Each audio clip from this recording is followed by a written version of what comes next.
Okay, जो next question है 3 marks का। अब इसमें दिया है object is place at a distance of 30 centimetre in front of a convex lens of focal length 15 centimetre. तो ऑब्जेक्ट डिस्टेंस जो रहती है उसके लिए मैंने साइन कन्वेंशन यूज कर ली। फोकल लेंथ के लिए कन्वेक्स लेंस की साइन कन्वेंशन पॉजिटिव है, plus lens formula to determine the position of the image v is equal to question mark. So हम यूज करेंगे using lens formula to find the position of the image पहले। So using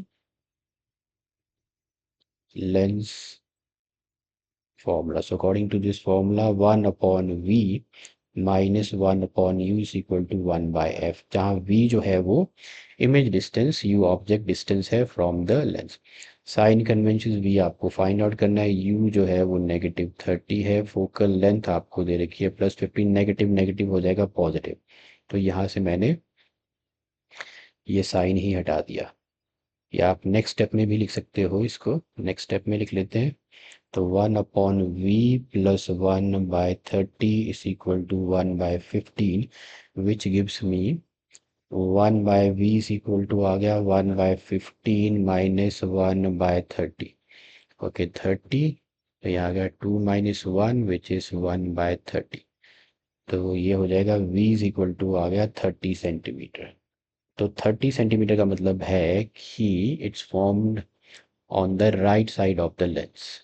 तो अब इस side को बनी क्योंकि v positive इस तरफ हो रहता है। ओके, नेक्स्ट इसमें क्या पूछा है, to determine the position of the image. आप इसमें लिख भी सकते हो image is formed at a distance of image is formed at a distance of 30 centimetre behind the lens, lens के पीछे। ओके, नेक्स्ट पार्ट पे इसके आगे देखते हैं आगे क्या पूछा है। तो मैं इस तरह क्वेश्चंस में अंडरलाइन कर लेता हूँ ताकि मुझे पता लग जाए कि मुझे क्या फाइंड आउट करना है। What will be the size of the image in this case. Size of the image means H dash, H dash is the size of the image, ये आपको फाइंड आउट करना है। तो हम फाइंड आउट करने जा रहे हैं साइज ऑफ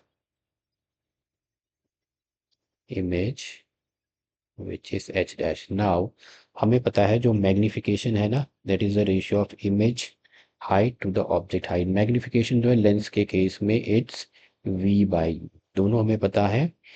आपको साइज ऑफ इमेज इसमें पूछा गया है, तो क्या मुझे एच डैश एच पता है? नहीं पता है। तो what will the size of the image in this case, तो m से ही v by U H dash by H कर लेते हैं, तो मैग्निफिकेशन से ही निकाल लेते हैं। तो इधर आ जाएगा मेरे पास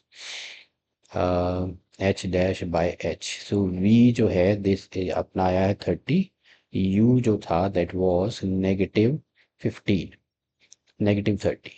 तो u जो था वो -30 था। तो देखो h डैश बाय h ये कैंसिल किया तो h डैश बाय h आ गया -1। इसका मतलब जो इमेज हाइट है, इमेज हाइट और ऑब्जेक्ट हाइट जो है, तो image height is equal to negative of the object height आ गया। इसका मतलब दोनों इक्वल है लेकिन ये इन्वर्टेड है, बस यही है।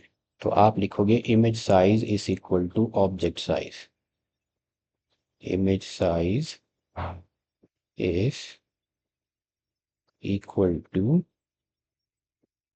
Object size.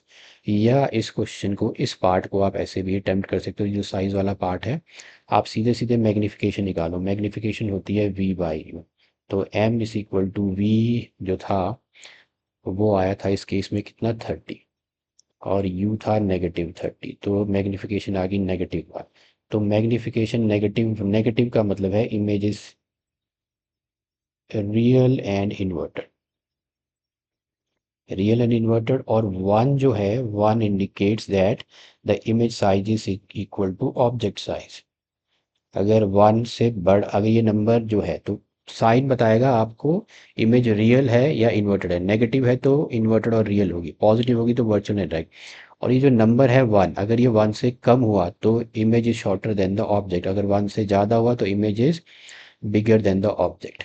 और अगर 1 हुआ तो image is equal to image size is equal to object size, जैसा कि इस केस में है। तो इमेज साइज इज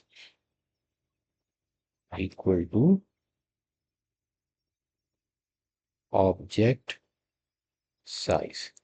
इस तरह से भी आप इसको अटेम्प्ट कर सकते हो। ओके, सो ये था question number 36 for 3 marks. Thank you for watching.